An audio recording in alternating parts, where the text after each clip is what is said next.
morning to each and every one of you. In a civilized society, law is not just a system. It is the very foundation upon which justice stands. With this thought, it is my immense pleasure to welcome you all to this auspicious occasion, the inauguration of the professional lecture series and the release of the BSA Bharatiya Sakshya Adhinayam. Today marks not just the beginning of the lecture series, but a meaningful step towards understanding the evolving dimensions of law in India. Now, I would like to invite VP Sir to deliver the welcome address and formally greet the gathering. Welcome, sir.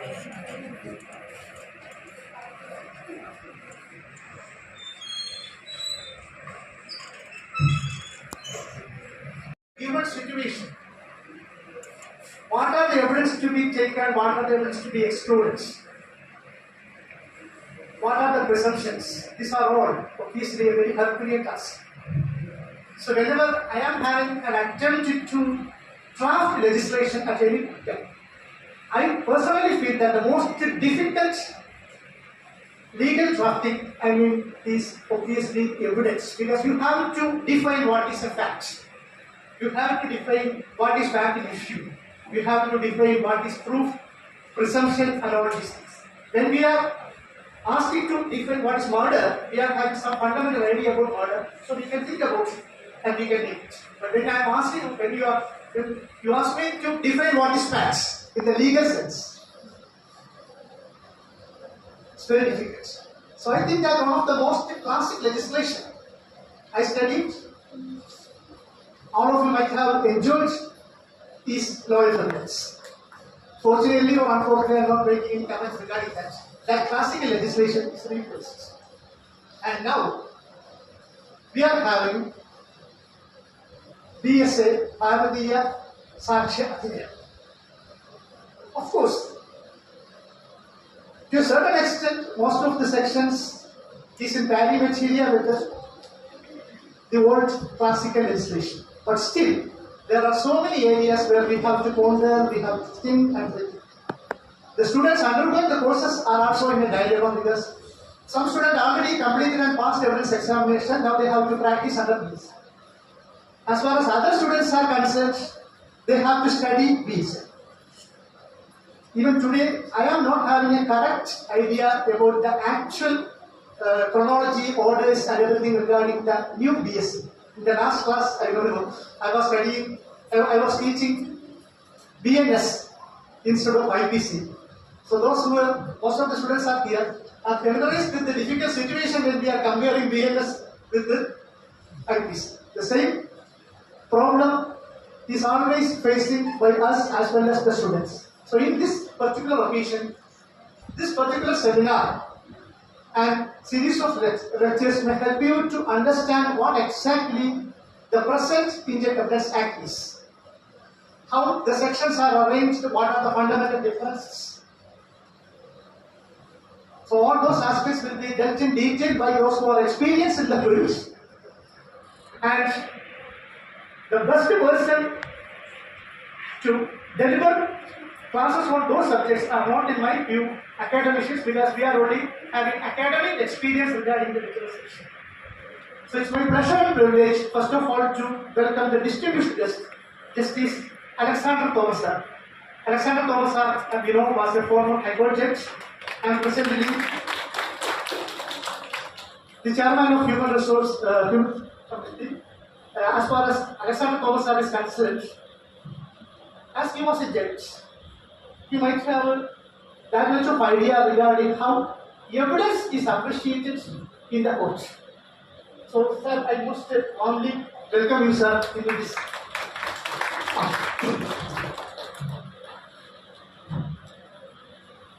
Now, it's my duty, but for formality, to welcome our beloved principal, Dr. Krishna Kumar sir, who is presiding the function. Krishna Kumar sir, as we know, works in different dimensions. Prior to joining in our mother institution, he was the secretary of Kerala Legislative Assembly, where all legislations are fundamentally drafted. We know that as far as the law is concerned, there are three departments. The first and the most important thing is making of the law, that is done by the legislature, and reformers have perused and understood and having that much of experience in drafting the legislation, which is the fundamental necessity to make law pay law.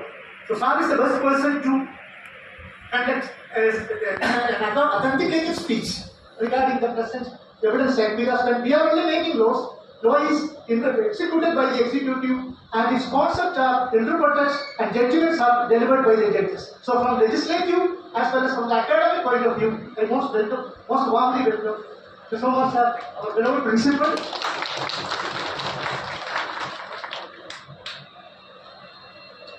Now, Advocate Koigi Madhuripala sir,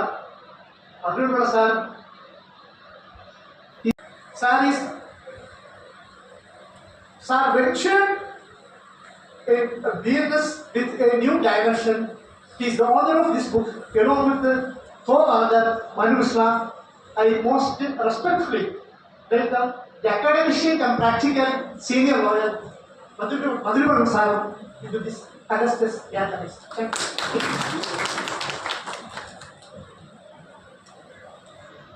Now, Advocate Santosh expressed his readiness to conduct a felicitation on this topic.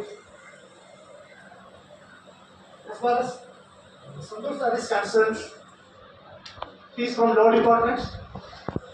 So, as I have already stated, the most important work of legal drafting is done in the legislative section, and those who drafted the legislation, those who critically examined the legislation, the academicians, the practicing lawyers, all these three categories are present here to evaluate and re-evaluate the existing acts. I most humbly welcome you, sir, to this.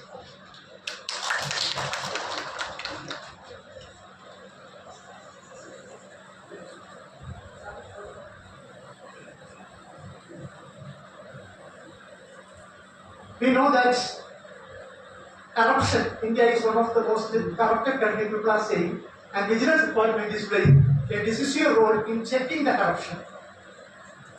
In this service from the Vigilance Department, Vigilance and Evidence Acts are very closely connected, especially when the person is caught in their hands. Whether there is sufficient evidence to connect that person with the incident is linked with evidence, but Vigilance is doing the vigilant duty to curb corruption.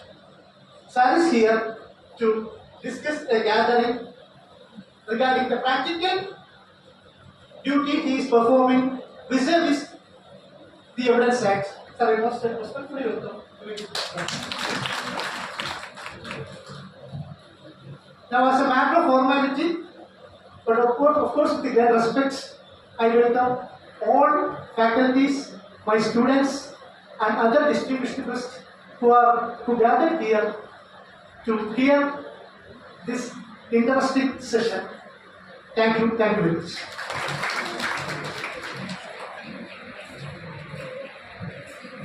Thank you, sir, for your warm and gracious words of welcome. It is now my proud privilege to introduce our esteemed chief guest for the day, Justice Alexander Thomas, a distinguished legal luminary. He has served as the former acting Chief Justice of the Kerala High Court and is currently the chairperson of Kerala State Human Rights Commission. His remarkable contributions to the judiciary and to the protection of human rights make it a great honor for us to have him with us today.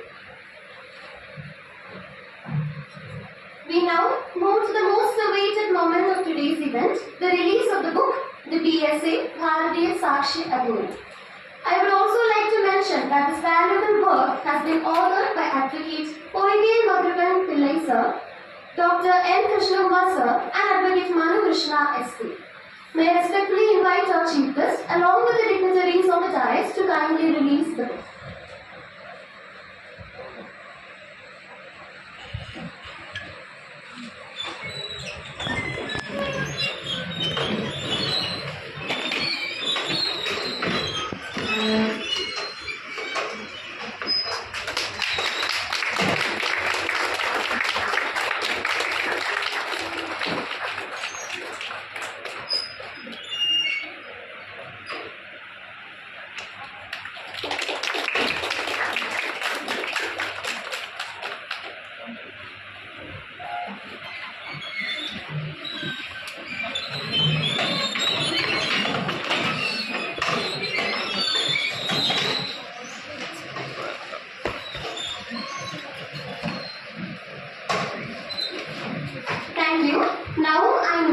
Dr. N. Krishnakumar Sir, Principal, Government Law College, Thiruvananthapuram, to address the gathering.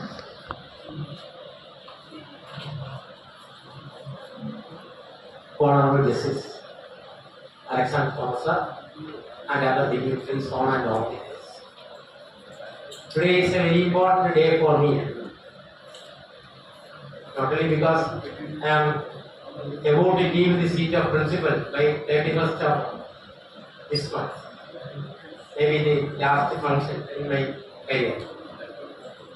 Second thing is that I am honored to having my book, 20th book in my academic career, that is DSA, Bharatiya Sakshi Adniyam, being released today. Along with the senior lawyer Advocate Madhumari Pillai sir and my son, I also did something as part of this book. So I do not spend much time because the dignitary is here. You are eagerly waiting for his words. Sir, on behalf of all of us, we welcome you. Sir, please come in.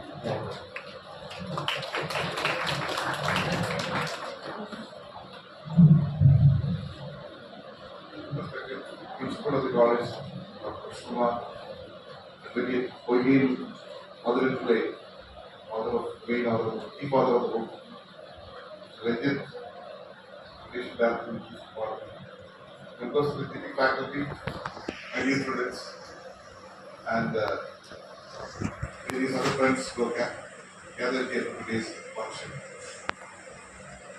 And indeed, indebted to all of you for having invited me to this function. Though I was part of this city long ago, sometime in 1979 to 1982, during my graduation days at the University College, I could never step my foot within the canvas of this government law college.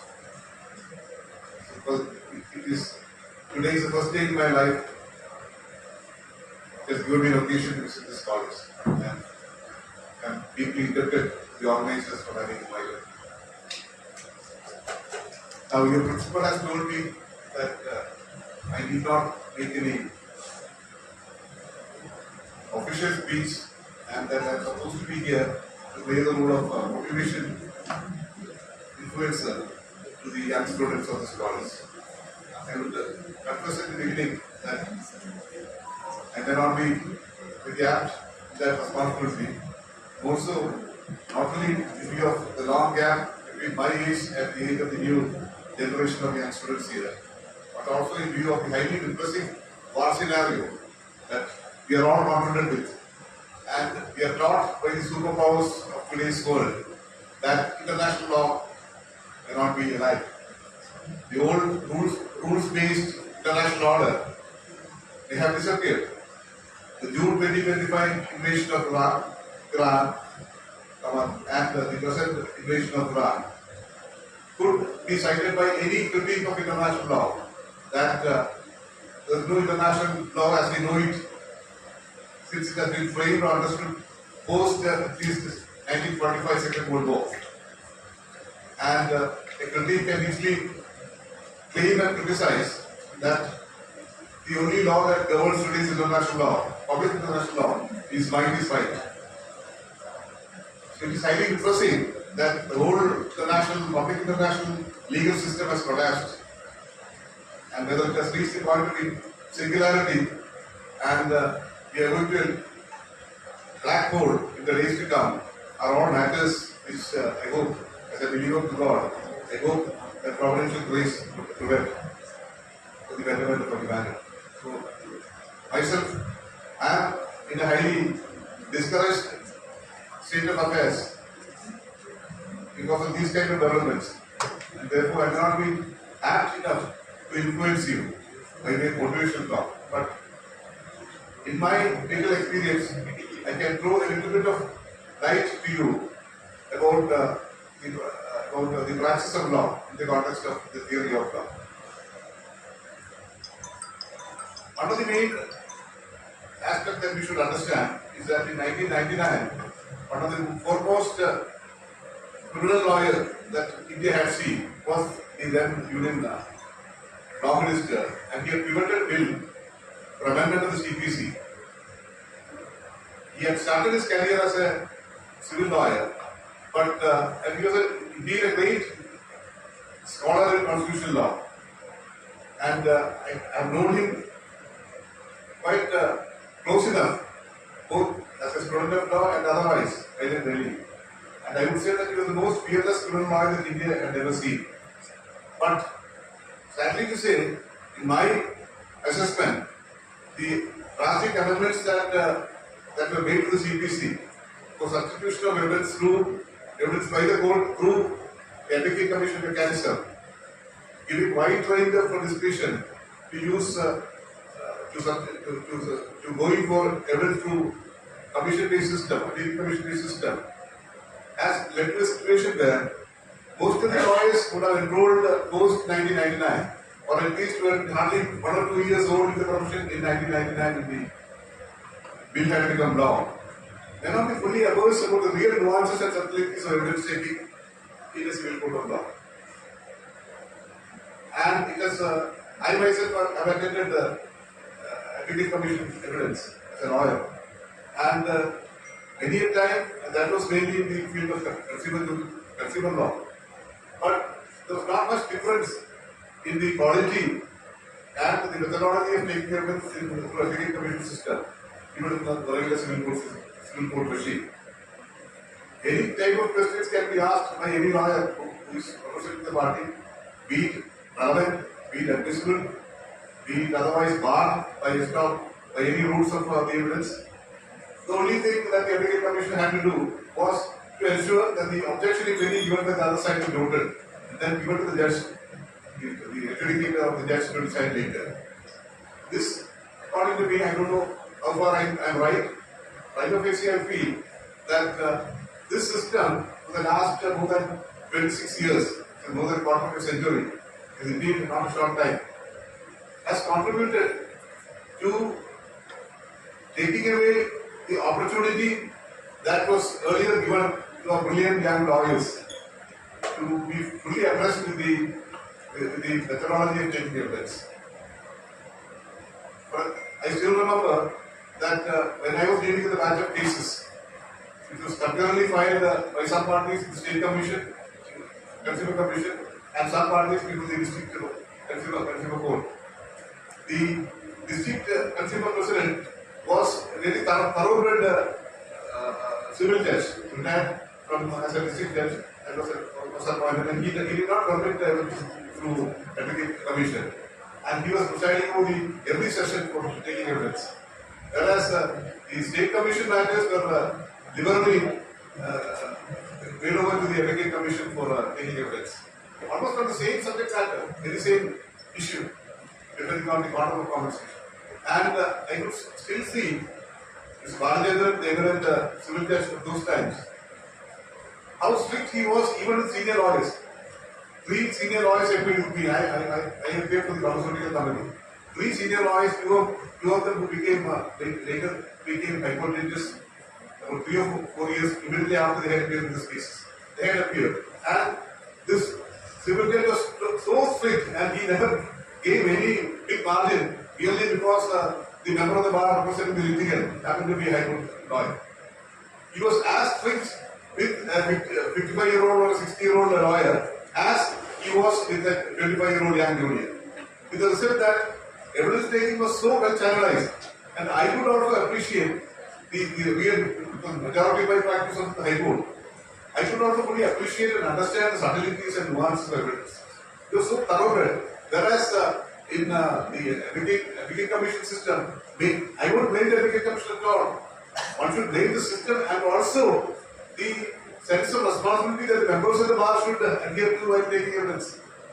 It was done in such a manner that any type of question was asked, and ultimately there was a Herculean task for the President of the State Consumer Commission to sift these various evidence to find out which are the relevant matters to be admitted, which are the inadmissible matters not to be admitted, etc., etc. That even before argument, it took a lot of time to decide on these issues regarding admissibility and the relevancy of statutory issues.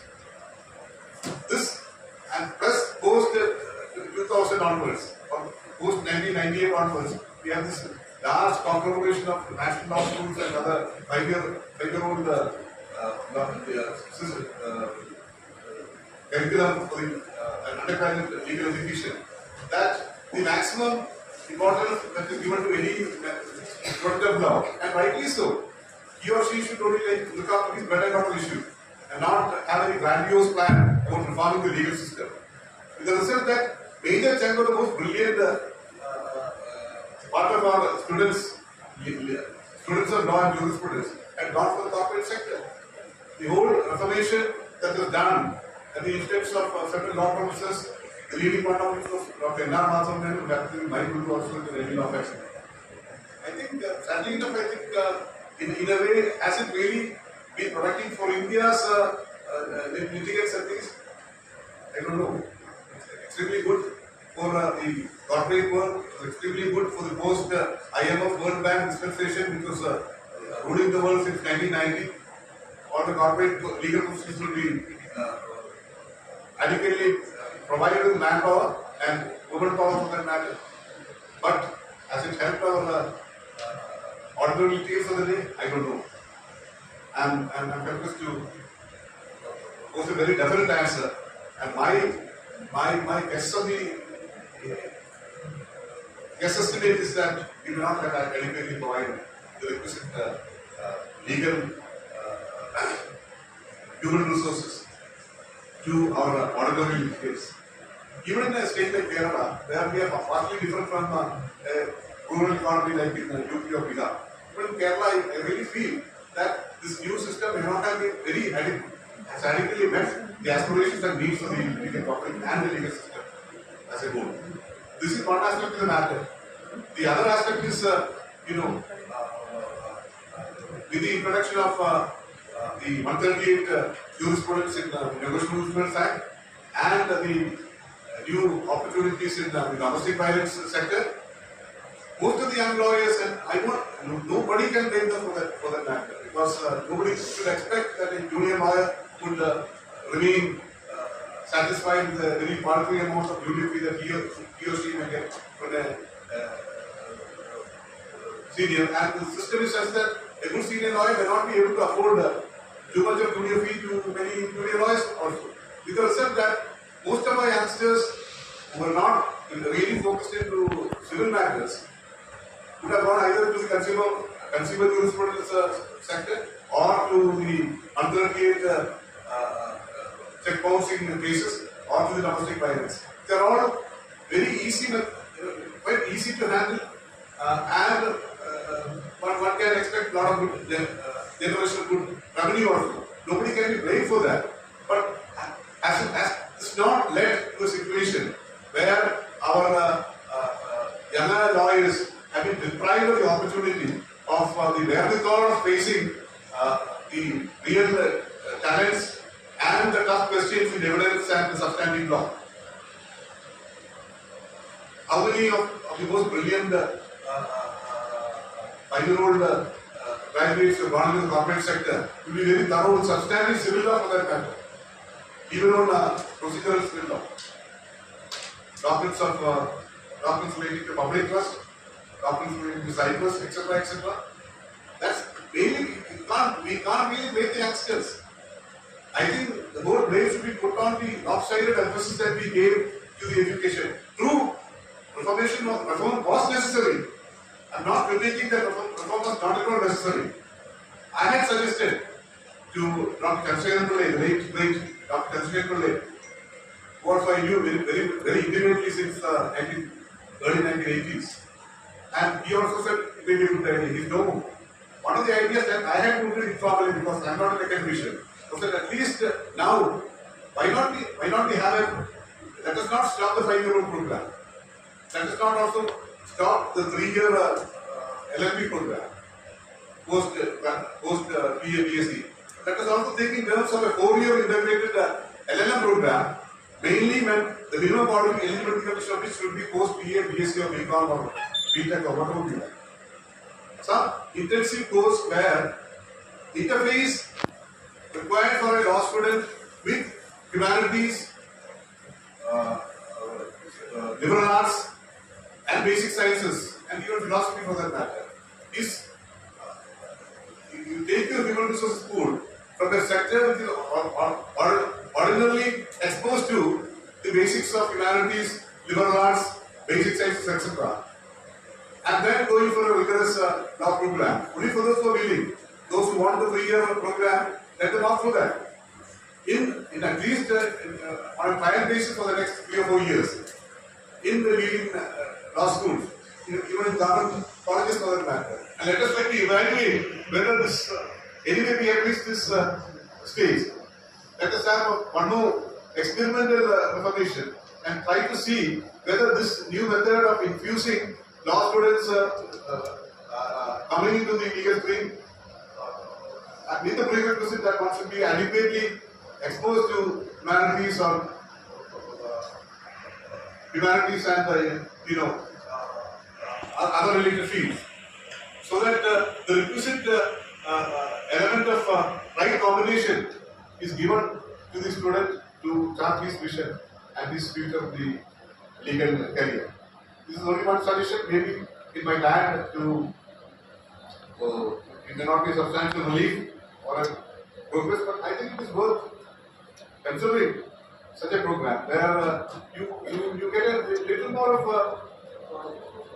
youngsters who are matured and are really focused into law and to divorce law from humanities and liberal arts and basic sciences for that matter, even basic sciences for that matter.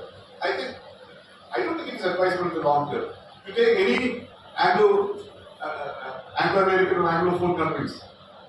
Take Australia, take England, take USA, take Canada.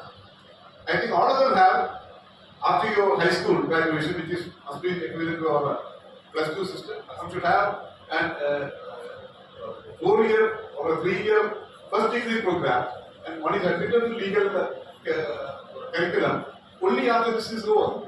That will on the basis of a very strict competitive test called the LSAT in USA, Law School Admissions Test.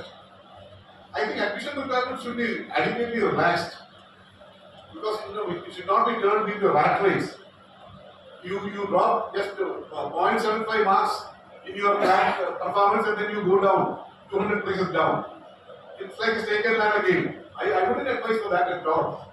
I think admission norms should be adequately relaxed. I still remember in Delhi Law Faculty when I studied in 82 to 85. I went there as a postgraduate, and there were 5 divisions, 6 divisions for each LLB year. First year, second year, third year, for each of the 3 years. There were 6 divisions, and the maximum admission intake for each batch was 100 into 6. 600 people in one batch the first year. Many people may drop out of the first year, and third year it comes to hardly 250 or 300. But out of the 600, one would find 15% were the top elite from St. Stephen's or Hindu College and David, the elite of the day, the real patricians of Delhi.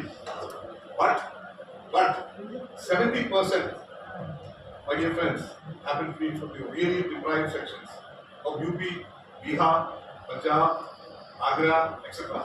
And even from Andhra, 60%. And I wouldn't be shedding decorum if I still remember the kind of stigma that the elitist students used to give to these poor people. They were called as Baisabs and Behendis. They were called as Baisabs and Behendis. They could only speak in Hindi. But mind you, Delhi Law Faculty was then the leading law college in the law institution in India. It was something like the Nalanda of the old days. 2/3 belonged to the really deprived sections, who could not even properly dress at times. And Srimati Mayawati was about 3 years or 4 years senior to me. She also came from a highly deprived community from Uttar Pradesh. She completed a BA and then was studying law in the campus law center. She was I never had the privilege to see her. I've heard people saying later, and she became a big star. The moment she became a big star, the elite used to recognize her. The point I'm saying is not only this. Unless you give opportunity to the marginalized, to the deprived, to the really oppressed sections of our society, Kerala may be certainly not exception.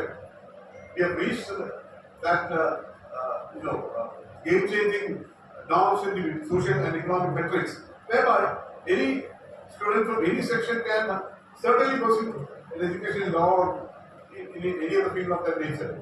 I'm speaking about most of the other states. Even some of the, maybe Tamil Nadu would also be an exception. What about Andhra? What about Telangana? What about Karnataka? What about Uttar Pradesh, Uttarakhand, Bihar? Bihar, I know. Most of the people, at least 20% of the people who were my classmates were from Bihar. And they were always ridiculed for the manner and the accent with which they would speak in English. So they hardly speak in English. And that's why they were dubbed as the Vaisaks and Behindis. And I had a lot of these Srilankan friends.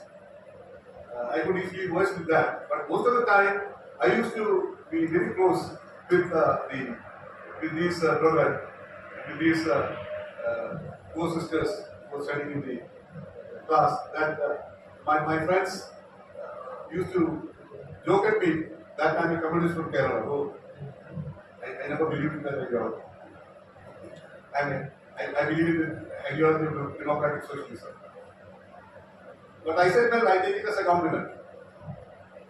To treat the poor and the dispossessed, at least as an equal to you, for that, it's to invite shame. We should take it as a credit. The point I'm saying is that we have to reorient our legal education, especially in other states. Vast majority of the states where the number one, the benefit of education is mainly going to the sections of society that are already affluent. The benefit of education is not reached to the marginalized sections of the society. Number two, how to plan out the present day flaws that we meet so that we remedy at least 20% of the present problems in the next 5 years to 6 years. This should be the role of our legal educationists, academicians, education planners, etc. So that we should be able to bring out some light at the end of the tunnel, at least in the next 5 years, 6 years to come. And I'm sure all of you would come out in flying colors and do very well, either in the academics or in legal profession or maybe in the corporate world and in other sections of that you aspire to. Please don't discuss to me that I'm not at all on the view that opting the corporate option after law is something bad. No. It is certainly a good option, and if you want to do that, please go ahead. But let us also see the lopsided effects that so far has happened in the education system. Post 1998, when the first batch of National Law School program was inaugurated in Bangalore.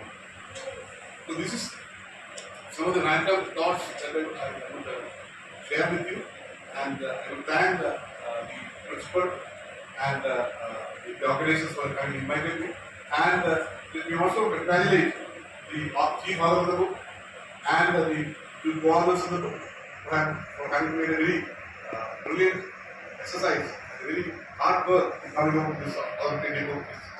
I think needed this time, especially since I was told by the chief author that there are these 10 or 12 sections which are not found in the earlier act.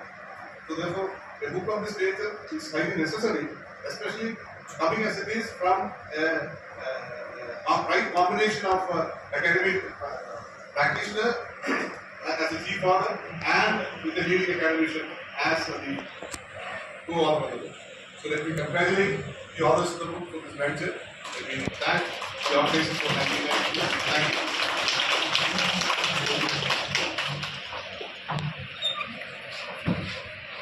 Thank you, sir, for your informative words. Now, I invite Advocate Madhuriban Pillai, sir, to honor our Chief Guest, Justice Alexander Thomas, sir. Please, sir.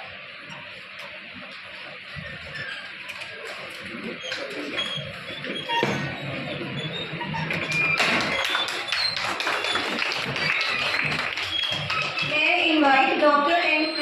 now, sir, to kindly honor our chief guest.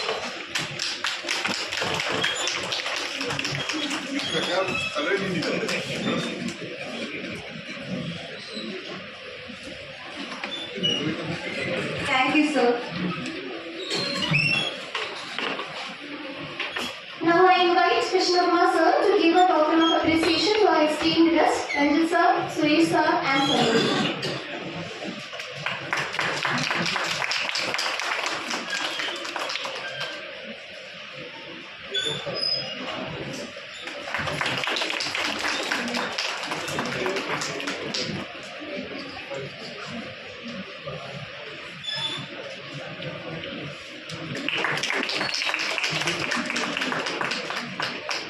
Thank you, sir. Now I invite Advocate Ranjit sir, Law Department Secretary, to address the gathering.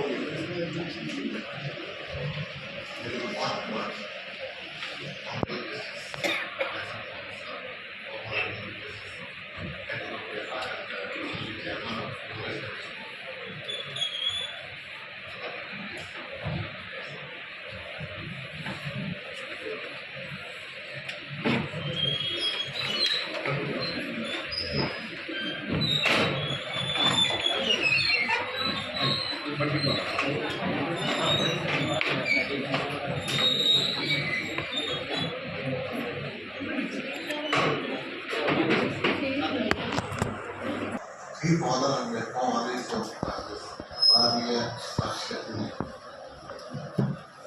As far as the evidence is concerned, there is a saying that a lawyer who knows evidence and is the best lawyer. So a substantial change has been made by their amendment evidence. But I think Indian Evidence Act is one of the best legislation they have ever done. As far as BSA is concerned, though there is some amendments made by the Honorable Supreme Court of Indian Evidence Act that was not incorporated in the BSA. One of the examples is that I think Madhumam Nasa will aid us to that. Section 65B of the Indian Evidence Act, you are aware of the fact that a certificate is necessary for obtaining an electronic evidence in a court of law. Section 65B says that the possessor of the document, electronic document, should give a certificate stating that I am the possessor of the document, it is not temporary. So some conditions are there in the 65B of the evidence. Section 65B4 says that three conditions are mandatory. Three conditions must be there in a certificate. In a certificate given by a particular person. While the Indian Evidence Act, Section 65B was incorporated by way of Information Technology Act 2000. The condition says any one of the conditions. The statute says that any one of the conditions. That means a condition, any one of the conditions is enough to be incorporated in the certificate.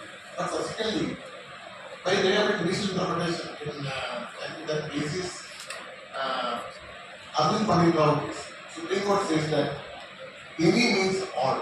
So all conditions, all the three conditions should be satisfied. But when BSA came before, the same mistake has been happened. Now BSA in 63 4C says that any of the conditions. So I think this BSA, the Parliament has, the lawmakers have enacted this without going to the Supreme Court judgments. So BSA is also trying that. Anyway, I think this Madhumam Nasa will explain the legalities or the anomalies that has happened while working the BSA. Anyway, my best wishes to the author and co-authors of this Bharatiya Sakshi. Really great.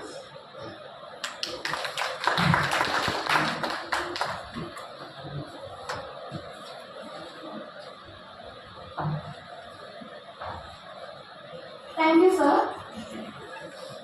Now, we move to a deeper understanding of the book. I now invite Advocate Koyil Madhupan Pillai, sir, to share a detailed explanation and introduce us to the Bharatiya Sakshi Amendment. Please, sir.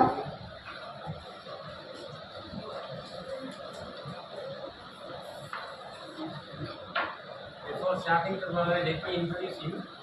He was the first man to hold up for a course on law from Kerala University. Good morning to all present. Good morning to all of you. Respected Chairman, Dr. N. Krishnamohan, Principal of this college, our Chief Guest, the Chief Justice, acting, was now at present the Chairman of the Human Rights Commission, and all other dignitaries in the dais, and especially to my friends, students who are eager to hear the lecture. Now, my lecture is only to introduce this Bharatiya Rashtriya Adhinaya 2023. And what's the difference in the earlier Act of the Indian Evidence Act of 1872 and the new Act which came into force on 1/7/2024. What is the earlier Act? What is the use of the study of the Indian Evidence Act or the Bharatiya Rashtriya Adhinaya? I would like to give an example for the same. Let us assume that for a moment that B borrowed a sum of rupees 10,000 from A and executed a demand provision note in favor of A. A requested for return of the money from B, but he did not pay the money, and A approached you in your office, and what you have to do next? First of all, everybody will say that you have to file a suit for the realization of money based on the demand promissory note executed by the defendant B from A. Then A is the plaintiff. First of all, what we have to do first when we are approaching a court of law is we have to peruse the records. That is the instrument available with you, and you have to look into the life of that instrument depending on the Limitation Act. ഒരു document അത് ഒരു instrument നമ്മുടെ മുന്നിൽ വരുമ്പോൾ we have to look into the date of the instrument. A demand promise note was executed by B on 1/1/2023 in favor of A, and B failed to make the payment of the amount even after repeated demands by A. A issued notice to B, but B has not paid the amount. A approached on 1/3/2026, that is, even after the lapse of 3 years. Absolutely, it is barred by the law of limitation. Article 39 of the Limitation Act will bar the same, provided that if there is an acknowledgement of the debt in the said demand promissory note, it will carry a further period of 3 years. Now, let us look into filing of a suit. When we are filing a suit is filed within the period of limitation. Limitation period another suit file suit is barred by limitation. Simple thing, everybody knows.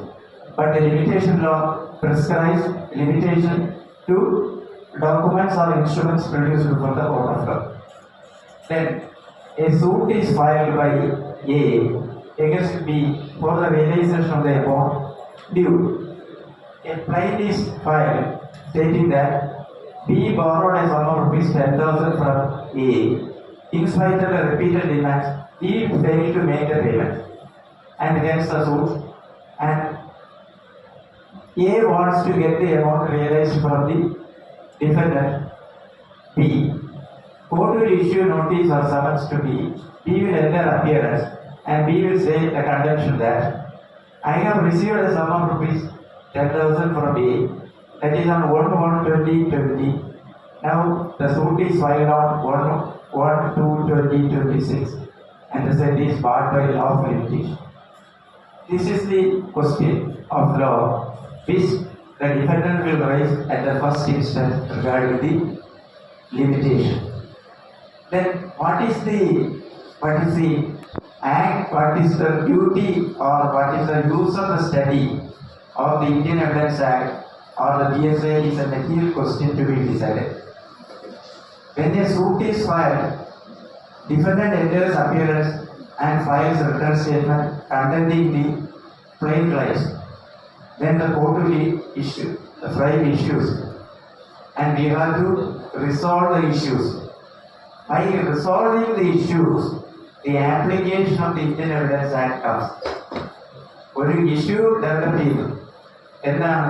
A പറയുന്നു B എനിക്ക് പണം തരാറുണ്ട്, B പറയുന്നു പണം തരാനുള്ളത് തിരിച്ചു കൊടുത്തു, അല്ലെങ്കിൽ ഇതിനെ കൈപ്പറ്റാൻ പറ്റത്തില്ല because of the law of limitation. Then the Evidence Act comes.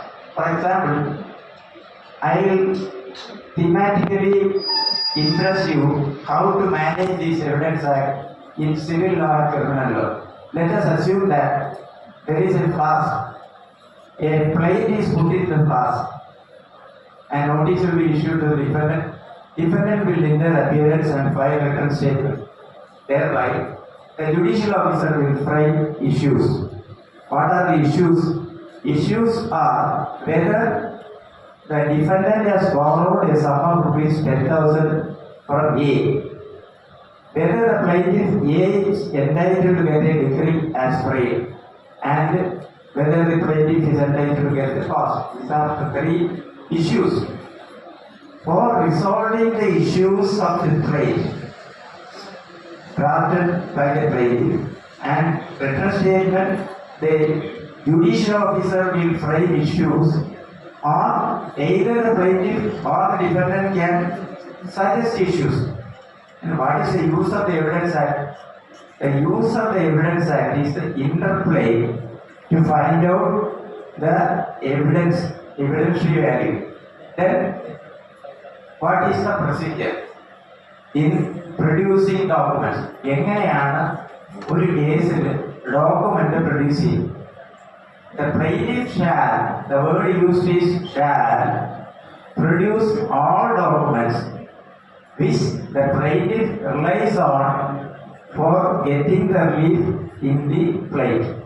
അതായത് അന്യായത്തിൽ പറയുന്ന പരിഹാരങ്ങൾ കിട്ടുന്നതിനാവശ്യമായ ഡോക്യുമെന്റുകൾ, അതിനെ നമ്മൾ റെലവൻറ്റ് ഡോക്യുമെന്റ് പറയും. Document relevant to the decision of the matter. And second point is admissibility, whether the document produced is admissible or not. Take the example of the promissory note. Promissory note is dated 1/1/2020. Suit is filed on 1/1/2024. That is part by law.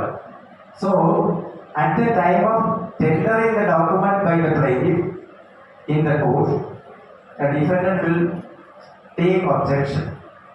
There are three types of objections in the matter of tendering of a document.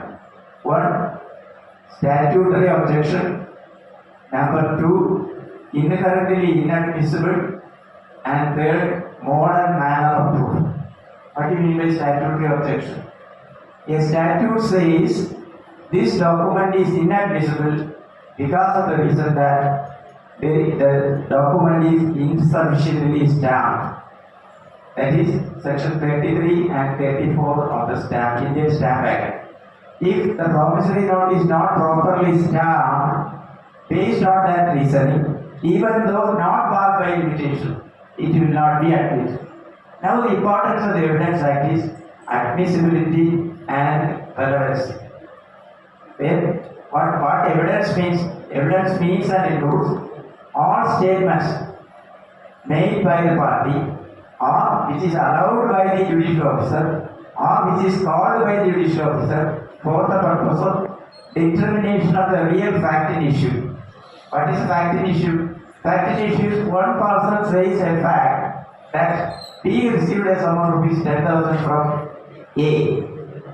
B says that I have not received, or B says I paid the amount back. So if B says that he has received the amount, the burden of proving that he has returned the money is on the part of the defendant.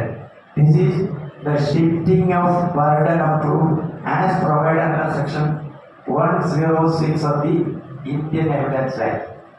Now let us come to the old law, that is the Indian Evidence Act of 1872. This is drafted by James James Stephen, JAMES FITZ James STEPHN in the year 1872. 1872 James Stephen എന്ന ആളാണ് ഇത് draft ചെയ്തത്.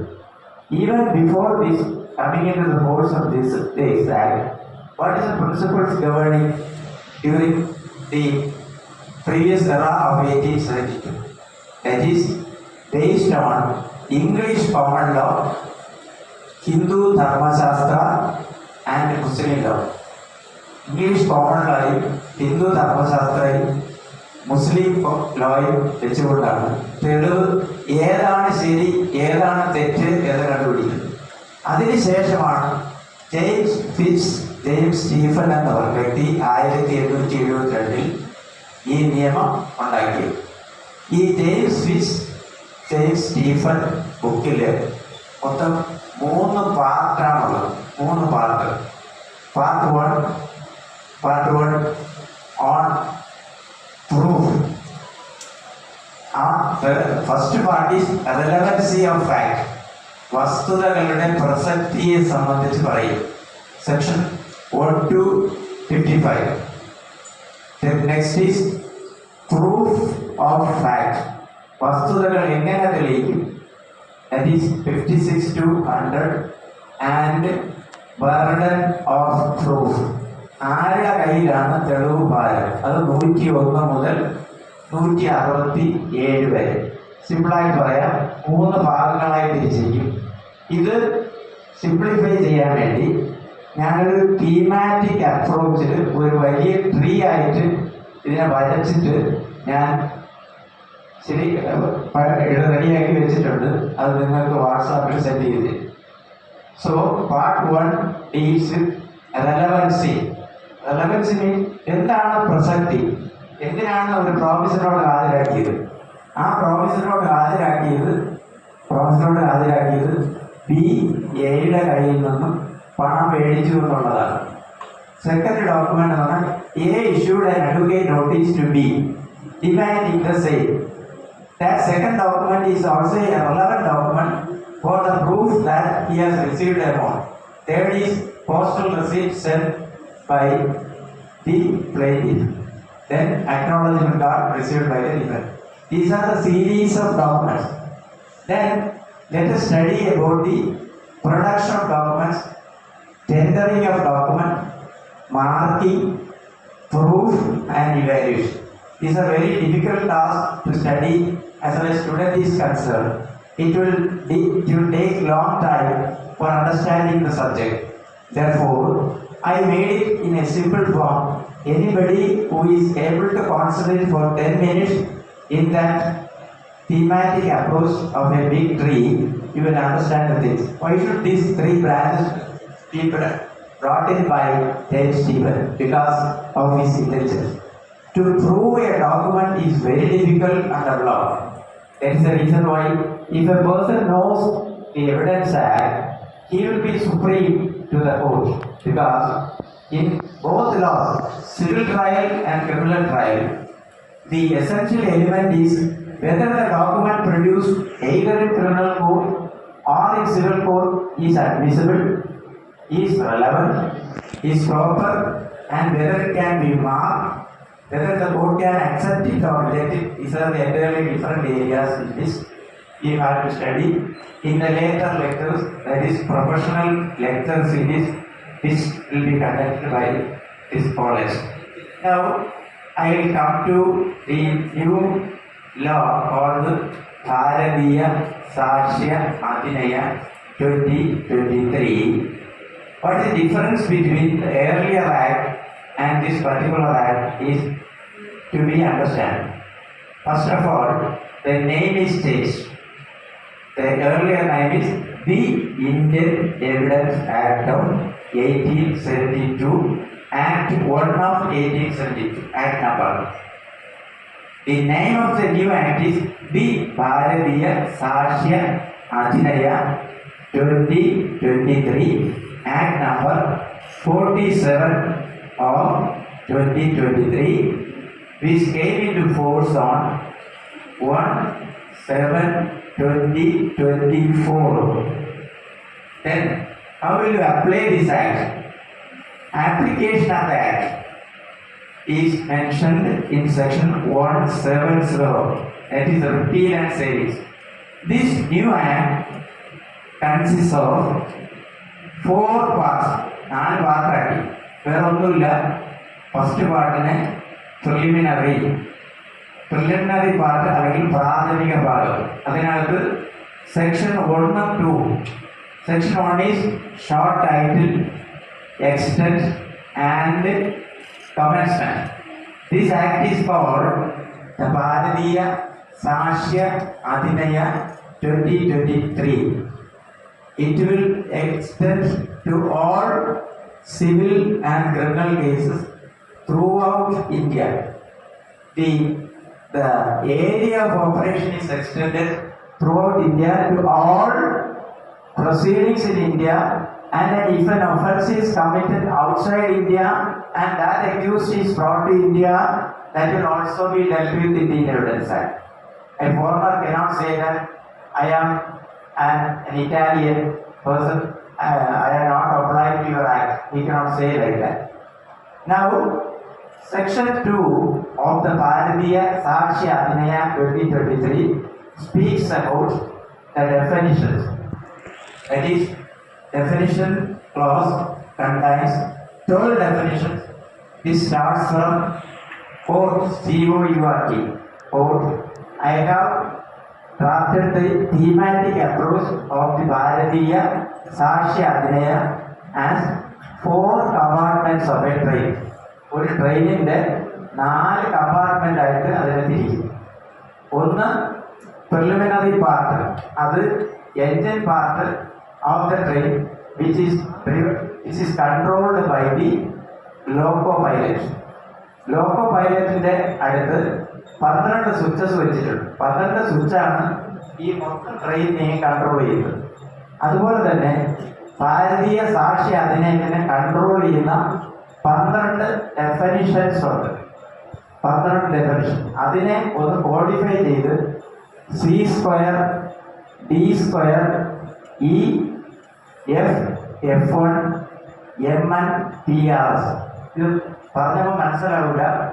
ഞാൻ ആ thematic approach ഒരു ട്രെയിനായി കാണിച്ചുകൊണ്ട് ഞാൻ നിങ്ങൾക്ക് വാട്സാപ്പിൽ സർക്കുലേറ്റ് ചെയ്യും. അത് നോക്കുമ്പോൾ നിങ്ങൾ what is C² means C into C. First C is force, second C is conclusive proof. What is D² is D into D. D is disproved, second D is document. Similarly, C² D² E. E means evidence. F means fact. F1 is fact and issue. M is may pursue and shall pursue, conclusive proof, etc. are defined in the first compartment of the train. This controls the entire DSA. So, in order to study this definition, what is fact, what is fact in issue, what is relevant fact, what is meant by may pursue, shall pursue, conclusive proof, these are all subjects which will take time for studies and lectures. So, I conclude to this point that part 1 is preliminary. Second part consists of relevancy of facts. പഴയ ആക്ടിൽ first പാർട്ടിൽ relevancy വരും, ഇതിൽ second പാർട്ടിലായി section 3 to 15 relevancy of fact. അത് second കമ്പാർട്ട്മെന്റിൽ ഉള്ള TTR നിയന്ത്രിക്കും. TTR നിയന്ത്രിക്കും എന്ന് പറഞ്ഞാൽ കോടതി നിയന്ത്രിക്കും. കോടതി പറയും ഈ ഫാക്ട് റിലവന്റ് ആണോ, അഡ്മിസിബിൾ ആണോ, ഇത് പ്രൂവ് ചെയ്യാൻ പറ്റുമോ ഈ ഫാക്ടിൽ. അപ്പം എങ്ങനെ പറയും? Section 3, പഴയ Section 3, evidence means and includes all statements. Evidence may be given to the fact in issue and relevant fact and not of any others. Evidence തെളിവെന്ന് പറയുന്നത് കോടതി അനുവദിക്കുന്നതും കോടതി ആവശ്യപ്പെടുന്നതും കോടതി അംഗീകരിക്കുന്നതുമായ തെളിവുകളെയാണ് തെളിവുകളെന്ന് പറയുന്നത്. ഇത് ഏതൊക്കെയാണ് പഠിക്കണമെങ്കിൽ സമയമെടുക്കും. ഒരു കേസിനെ സംബന്ധിച്ചിടത്തോളം സിവിൽ കേസാണെങ്കിൽ ഇഷ്യൂസ് കാണും. ആ ഇഷ്യൂസിന് റെലവൻ്റ് ആയിട്ടുള്ള ഡോക്യുമെൻ്റ് ആയിരിക്കും അഡ്മിസിബിൾ ആകുന്നത്. എന്നാൽ എല്ലാ ഡോക്യുമെന്റുകളും അഡ്മിസിബിൾ ആണെങ്കിലും റിലവൻ്റ് അല്ല. അപ്പൊ അഡ്മിസിബിലിറ്റി റെലവൻസി എന്ന് പറയുന്ന രണ്ട് പില്ലറിലാണ് ഫാക്ടിംഗ് ഇഷ്യൂ നിൽക്കുന്നത്. If you want to prove a fact in issue, you have to study what is relevancy, what is admissible. All facts relevant are not admissible. All admissible facts are not relevant. ഇതാണ് ഇതിന്റെ വൈരുദ്ധ്യം. ഇതാണ് ഇത് പഠിക്കാൻ സമയം എടുക്കുമെന്ന് പറയുന്നത്. ഒരു കേസിലെടുത്ത് ഒരു സിവിൽ സൂട്ടോ ഒരു ക്രിമിനൽ കേസിലോ ട്രയൽ ചെയ്യുമ്പോൾ മാത്രമേ ഈ ആംഗിൾ നിങ്ങൾക്ക് എവിഡൻസ് ആക്ടിന്റെ ആംഗിൾ മനസ്സിലാവും. ഈ എവിഡൻസ് ആക്ട് എന്ന് പറയുന്നത് ക്രിമിനൽ കേസിനും സിവിൽ കേസിനും ഒരുപോലെ ഉപയോഗിക്കും. ആ എവിഡൻസ് ആക്ടിനുള്ള സൊല്യൂഷൻ നമ്മൾ ഒഴിച്ച് ഈ മറ്റ് തെളിവുകളെ നശിപ്പിക്കും. ആ നശിപ്പിക്കുന്ന പ്രിൻസിപ്പിളാണ് the principle of standard of proof. The standard of proof in the civil case and in criminal case are entirely different. Standard of proof, തെളിവ് കൊടുക്കുന്നതിനുള്ള സാധ്യതകൾ, അതിന്റെ സ്റ്റാൻഡേർഡ് അളക്കുന്ന അളവ് പോൽ സിവിൽ കേസിൽ preponderance of probabilities. What is preponderance of probabilities? സാധ്യതകളുടെ പരമ്പര. എ 10,000 രൂപ ബിക്ക് കൊടുത്തു. എന്തിന് ബിക്ക് കൊടുത്തു? ബിക്ക് ആവശ്യമുണ്ടായിരുന്നു. എയുടെ കൈവശം പൈസ ഉണ്ടായിരുന്നു. ഇതെല്ലാം പ്രിപ്പോണ്ടറൻസ് ഓഫ് പ്രോബബിലിറ്റീസ് ആണ്, സാധ്യതകൾ. ബി പൈസ തിരിച്ചു കൊടുത്തോ? കൊടുത്തിട്ടുണ്ടെങ്കിൽ എന്ത് കൊടുത്തു? ഏത് ബാങ്ക് വഴി കൊടുത്തു? അല്ലെങ്കിൽ എവിഡൻസ് ഉണ്ടോ, തെളിവുണ്ടോ? അതോ സാക്ഷി തെളിവുകളാണ്? ഇപ്പൊ തെളിവ് നിയമത്തിൽ മെയിനായി 3 തരം തെളിവുകളുണ്ട്. ഒന്ന് ഓറൽ എവിഡൻസ്, വായ്മൊഴി. Oral evidence must be direct. വായ്മൊഴി നേരിട്ടായിരിക്കണം. കേട്ട് കേൾവി അഡ്മിസിബിൾ അല്ല. Oral evidence must be direct. Section 60. All facts, എല്ലാ വസ്തുതകളും except the contents of a document shall be proved by oral evidence. എല്ലാ വസ്തുതകളും, അതായത് ഒരു ഡോക്യുമെന്റിന്റെ കണ്ടന്റ്സ് ഒഴികെ എല്ലാം വായ്മൊഴിയാൽ തെളിയിക്കപ്പെടും. ബാക്കി വായ്മൊഴിയാൽ തെളിയിക്കപ്പെടാത്തത് ഡോക്യുമെന്റാൽ തെളിയിക്കപ്പെടും. ആ ഡോക്യുമെന്റും വായ്മൊഴിയും തമ്മിൽ ഒരു കോൺട്രവേഴ്സി വന്നു, ഒരു തർക്കം വന്നു. ആരെ വിശ്വസിക്കും? ഡോക്യുമെന്റിനെ വിശ്വസിക്കും. Documentary evidence is the best evidence. And if there is any contradiction in the document or there is any correction, erasure or malpractice made in the document, then you will be allowed to give oral evidence. ആ promise നോട്ടിൽ തിരുത്തുണ്ട്. ആ പ്രോമിസിനോട് ഒപ്പ് ശരിയല്ല. അപ്പൊ നമുക്ക് അതിന് evidence കൊടുക്കാം. So 2-3 type of evidence. One is oral evidence, second is documentary evidence, third one is material evidence. Material evidence that can also be produced in the civil court. സാധാരണ മെറ്റീരിയൽ എവിഡൻസ് വരുന്നത് കുത്താൻ ഉപയോഗിച്ച കത്തി അല്ലെങ്കിൽ അടിക്കാൻ ഉപയോഗിച്ച വടി, അതെല്ലാം മെറ്റീരിയൽ ഓബ്ജക്റ്റ് ആയിട്ട് വരും. അത് മെറ്റീരിയൽ ഓബ്ജക്ട്സിന് എമോസ് വരും.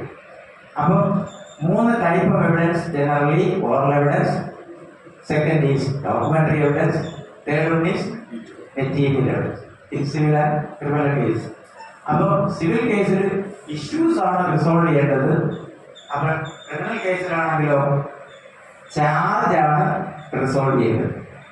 ചാർജ് 323 326 307 302 ഏത് ഒഫൻസ് ആയാലും ആ ഒഫൻസിന്റെ ഇൻഗ്രീഡിയൻസ് വെച്ച് കോടതി ഒരു ചാർജ് ഫ്രെയിം ചെയ്യും. ആ ചാർജിനെയാണ് നമ്മൾ അക്വിറ്റഡ് ആക്കി എടുക്കാം, ഡിസ്ചാർജ് ആക്കി എടുക്കാം. അക്വിറ്റഡും ഡിസ്ചാർജും തമ്മിൽ ഡിഫറൻസ്. ഡിസ്ചാർജ് എന്ന് പറഞ്ഞാൽ ചാർജ് ഫ്രെയിം ചെയ്യാനായിട്ട് പോകുന്ന സമയത്ത് നമ്മൾ ഡിസ്ചാർജ് പെറ്റീഷൻ കൊടുക്കും. ആ ഡിസ്ചാർജ് പെറ്റീഷനിൽ പ്രൈമ ഫേസി കേസ് ഉണ്ടോ എന്ന് കോടതി പരിശോധിച്ച ശേഷം ഡിസ്ചാർജ് ചെയ്യും. അക്വിറ്റഡ് ആണെന്ന് പറഞ്ഞാലോ ട്രയൽ നടത്തി പ്രതി കുറ്റക്കാരനല്ല എന്ന് കണ്ട് പ്രതിയെ ബിയോണ്ട് റീസണബിൾ ഡൗട്ടിൽ തെളിയിക്കപ്പെടാൻ പ്രോസിക്യൂഷന് കഴിഞ്ഞില്ല. പ്രോസിക്യൂഷന് സംശയത്തിന് അതീതമായി തെളിയിക്കപ്പെടാൻ കഴിയാതെ വരുമ്പോഴാണ് പ്രതിയെ വെറുതെ വിടുന്നത്. That is the standard of proof in civil case and criminal case entirely different. One is preponderance of probabilities in the civil case and other cases beyond reasonable doubt. Then coming to DSA chapter 3, part 3 is proof. Then first one is preliminary, second one relevancy, third one is on proof. Fourth chapter is production of documents and evidence. Documents എങ്ങനെ produce ചെയ്യുന്നു, evidence എങ്ങനെയാണ്, ആ ചാപ്റ്ററിൽ തീരുമാനിക്കും. ഇനി എന്താണ് material difference in the old act, പുതിയ act പഴയ ആക്ട്, മെറ്റീരിയൽ ഡിഫറൻസ് എന്ന് പറഞ്ഞാൽ പ്രധാനമായും പറയുന്നത് ഡോക്യുമെന്റ് സെക്ഷൻ 2D പറയും. Document means and includes any statement written in any form in any material including electronic document എന്ന് പുതിയ ആക്ട് സെക്ഷൻ 2D വന്നു. അത് ആണ് പ്രധാന വ്യത്യാസം. രണ്ടാമത്തെ വ്യത്യാസം എന്ന് പറഞ്ഞാൽ ജൂറിസ്ഡിക്ഷൻ, അധികാര പരിധി വ്യാപകമാക്കി. ഓൾ കോർട്സ് ഇൻ ഇന്ത്യ ആക്കിയിട്ടുണ്ട്. നേരത്തെ നേരത്തെ പറഞ്ഞ ഒരു ആക്ടില് അവിടെ ആപ്ലിക്കേഷൻ പറ്റൂലായിരുന്നു. പിന്നെ കോർട്ട് മാർഷൽ പറ്റത്തില്ല, എവിഡൻസ് പറ്റത്തില്ല, എവിഡൻസ് ആയിട്ട് അപ്ലൈ ചെയ്യില്ലായിരുന്നു. ഇപ്പോഴ് എക്സെപ്റ്റ് ആപ്ലിക്കേഷൻ കേസുകൾ ഒഴികെ മറ്റുള്ള എല്ലാ കേസുകളിലും കോടതികളിൽ not in quasi judicial powers, commissions, state commission, district commission, quasi judicial പവേഴ്സിലൊന്നും സ്ട്രിക്ട്ലി ആപ്ലിക്കബിൾ അല്ല. അതുപോലെ തന്നെ ഫാമിലി കോർട്ടിൽ എക്സെപ്റ്റ് ചെയ്തിട്ടുണ്ട്. Application of the Indian Evidence Act is not strictly applicable to the Family Courts Act 1984, Section 14(1)(4). Those courts which is excluded this act shall exclude the provisions of this act. But the court will look into the matter. ചില കേസുകളിൽ കോടതികൾ അല്ലാതെ constitution powers, collectorate, Lokayukta, ombudsman, പിന്നെ commission, human rights commission, CDR, consumer dispute, എല്ലാ സ്ഥലത്തും നമ്മൾ if you are aware and thorough of Indian Evidence Act is useful for you, but certain judges will not strictly apply the evidence, but will consider. The Evidence Act shall apply only to courts, COURTS, courts India. Court means all judges and magistrates and all other persons in the court is called a court. And definition of court is also defined in the Indian Evidence Act and the DSA. And the last part of the DSA is evidence, that is production of documents and is evidence. This is a wide chapter. എപ്പോഴാണ് document produce ചെയ്യുന്നത്, എങ്ങനെയാണ് അതിനെ appreciate ചെയ്യുന്നത്, എങ്ങനെയാണ് admissible ആവുന്നത്, ഇതെല്ലാം CPC procedure കോഡിനെ connect ചെയ്താണ് വരുന്നത്. ഇതൊരു ലെങ്തി ഏരിയയാണ്. ഇത്രയും പറഞ്ഞുകൊണ്ട് ഞാൻ നിർത്തുന്നു. ഷോർട്ടായിട്ട് പറഞ്ഞാൽ സിമ്പിളാണ്, പക്ഷേ പ്രാക്ടിക്കൽ സൈഡിൽ വളരെ ഹാർഡായിട്ടുള്ള ഒരു സബ്ജക്റ്റാണ്. പേടിക്കാനില്ല. ആദ്യമേ പഠിക്കേണ്ടത് ഇന്ത്യൻ എവിഡൻസ് ആക്ടാണ്, അല്ലെങ്കിൽ ഭാരതീയ സാക്ഷ്യ അധിനിയമമാണ്. എന്താണ് ഇതിന്റെ ആപ്ലിക്കേഷൻ എന്ന് ചോദിച്ചാൽ 1/7/24 ശേഷം വരുന്ന കേസുകളിൽ മാത്രമേ ഇത് അപ്ലൈ ചെയ്യുള്ളൂ. അപ്പൊ പ്രീവിയസ് കേസസ് ഒക്കെ എങ്ങനെ ഫയൽ ചെയ്യും എന്ന് ചോദിച്ചാൽ പ്രീവിയസ് കേസസ് എല്ലാം പഴയ ഇന്ത്യൻ എവിഡൻസ് ആക്ട് വെച്ച് തന്നെ ട്രയൽ പോകുന്നത്. ഇനി പറഞ്ഞതുപോലെ ഇവിടെ ഡോക്യുമെന്ററി എവിഡൻസിൽ ഇലക്ട്രോണിക് എവിഡൻസ് കൂടി ഒരു പാർട്ട് എവിഡൻസ് ഡോക്യുമെന്റ് ആക്കി. നേരത്തെ ഡോക്യുമെന്റ് അല്ലായിരുന്നു. ആ ഡോക്യുമെന്റിനെ പ്രൂവ് ചെയ്യാൻ 65B സർട്ടിഫിക്കറ്റ് വേണമായിരുന്നു. 65B സർട്ടിഫിക്കറ്റ് എന്ന് പറഞ്ഞാൽ അത് യൂസ് ഡിഫമേറ്ററി സ്റ്റേറ്റ്മെന്റ് നമ്മുടെ ഫോണിൽ വന്നാൽ ആ ഫോൺ എടുത്ത് നമ്മൾ എക്സ്പേർട്ടിന് കൊടുത്ത് നമ്മളൊരു അഫിഡവിറ്റ് കൊടുത്ത് അതിനെ പ്രൂവ് ചെയ്യണം. ഇപ്പോൾ സിമ്പിളാണ്.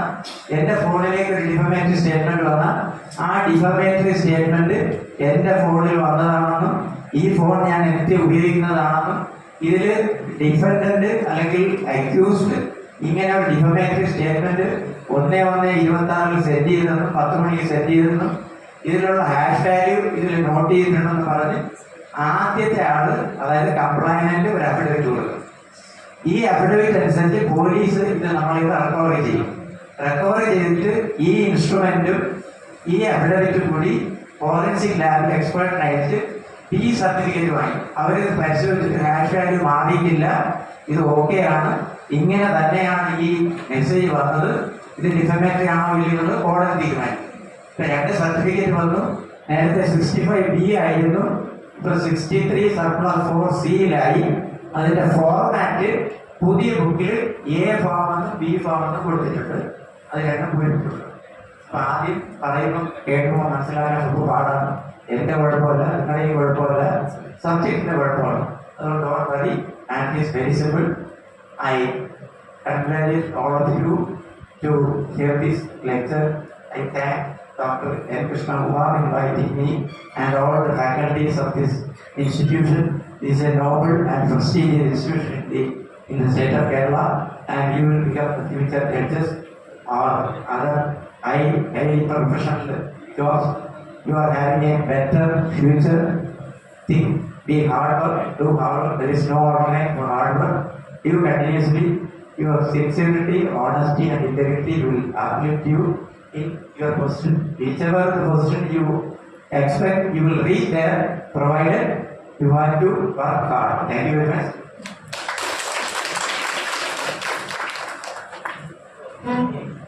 Thank you, sir, for the enlightening explanation. Now, let us invite Dr. N. Krishnakumar, sir, to honor Advocate Madhuriban Pillai, sir.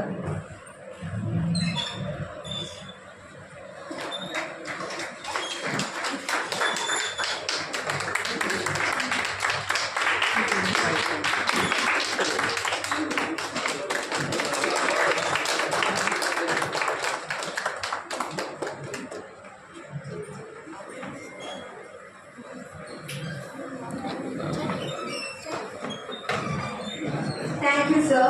We now proceed to the felicitation of our respected faculty members whose constant guidance and support make such events possible. Now I invite Dr. Salina ma'am for the felicitation. Thank you.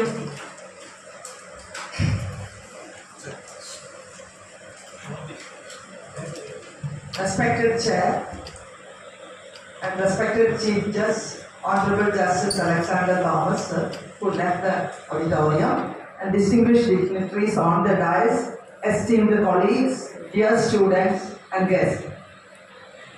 Good morning, Amadal. It is indeed a matter of great pride and intellectual satisfaction for me to be part of this significant occasion, the release of a scholarly work on the Bharatiya Sakshya Adhiniyam. The legislation, as we all know, that it marks a transformative phase in the law of evidence in India, reflecting both continuity and necessary reform. And before going to the release function, and it is now the main author of this book, Advocate Poikilian Madhuriban Pillai sir, about whom I had heard a great deal when I first began my practice. And it is an honor to see his name associated with such a valuable academic contribution. And moreover, I would like to add that the class he just now had, it was a learning experience not only for you people but also for teachers like us.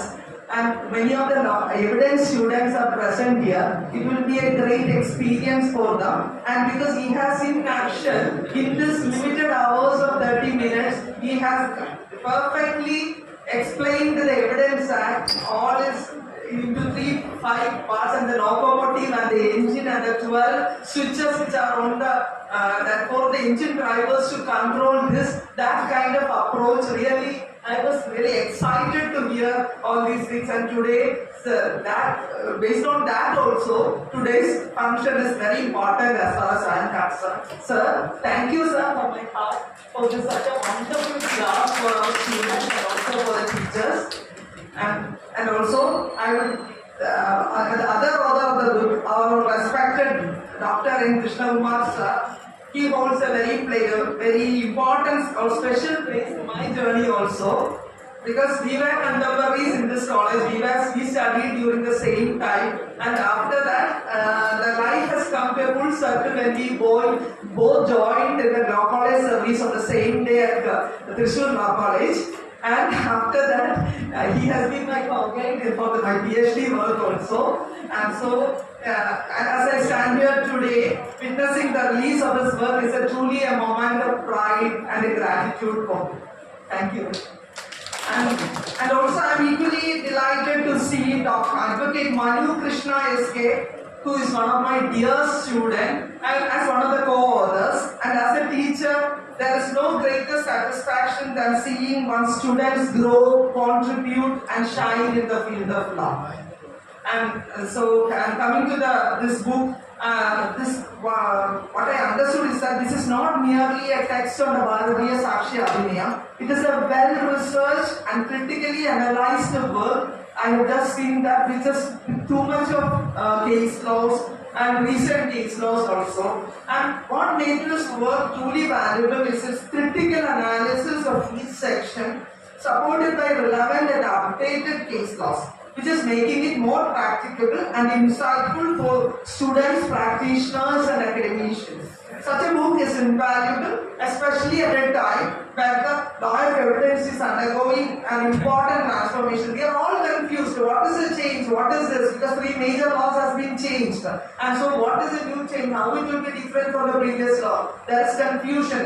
As Vijay has pointed out in the beginning itself, because in the sections everywhere teachers all are confused. Because we are used to a one particular thing for long years and we are following it, and suddenly on a fine day it is changed. And so what exactly is the quantum of changes and what is the transformation has been done? So books like this is will be really helpful for both academicians, practicing lawyers, everyone to understand what exactly is the change that has happened.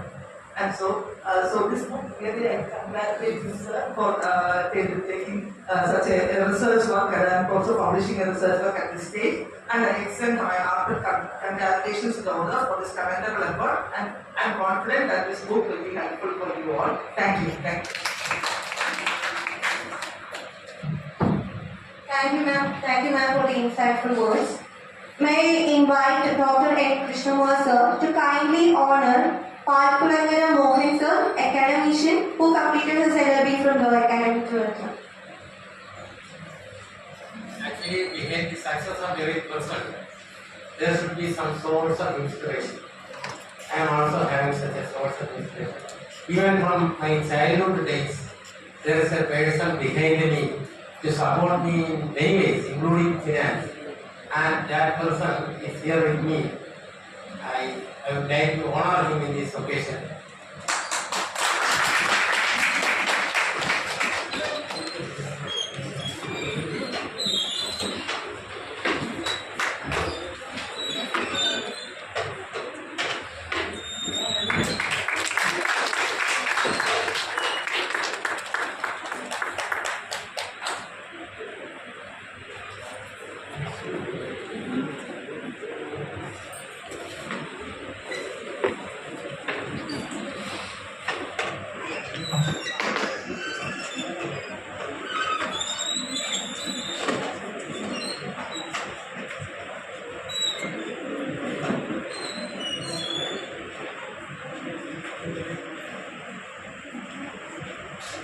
May I invite Palkulangara Mohan sir, so you may have a few words.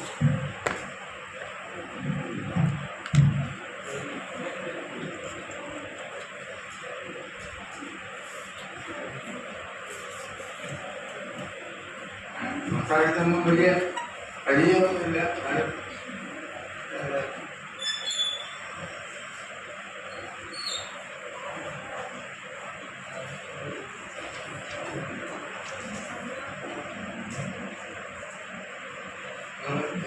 വിദ്യാർത്ഥികൾ നല്ല രീതിയിൽ പഠിച്ച് നല്ല ഒരു ഇതിൽ പൊസിഷനിലൂടെ എത്തണം. അതിന് പ്രിൻസിപ്പലിന്റെ സഹായമൊക്കെ ഉണ്ടായിരിക്കുന്നതാണ്. ഒറ്റയാളായി എന്നാലും നിങ്ങൾക്ക് ഒരു നല്ല ഭാഗം തരപ്പെടും.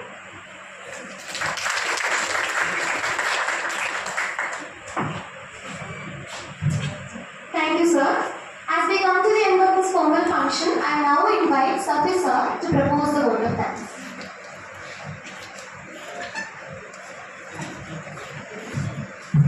Respected dignitaries on and off the decks.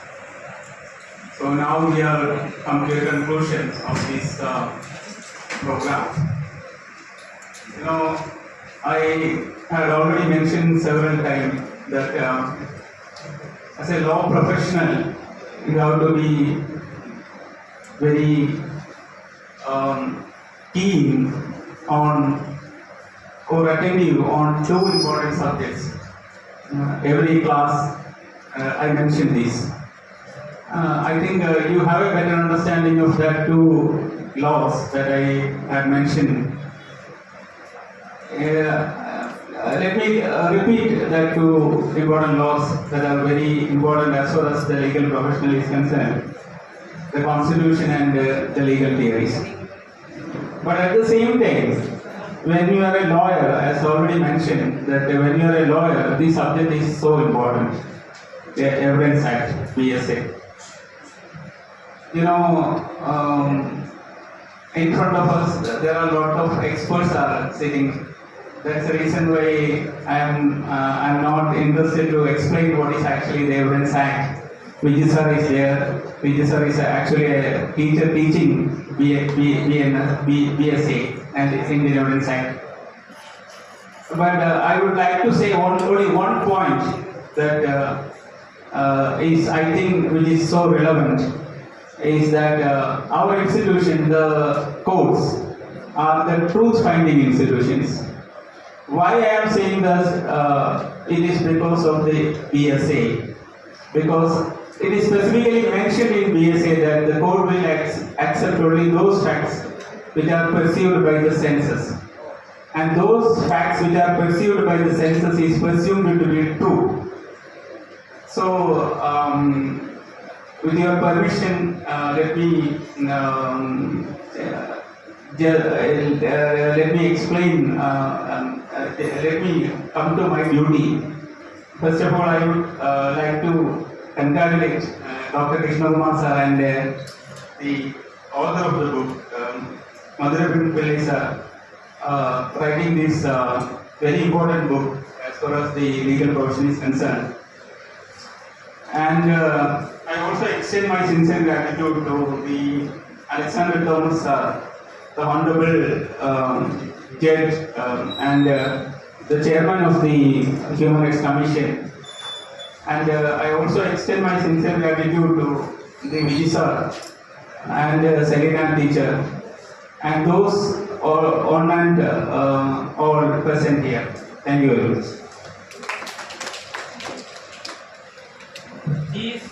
He is arranged there. He and his stands are arranged there. Please have it.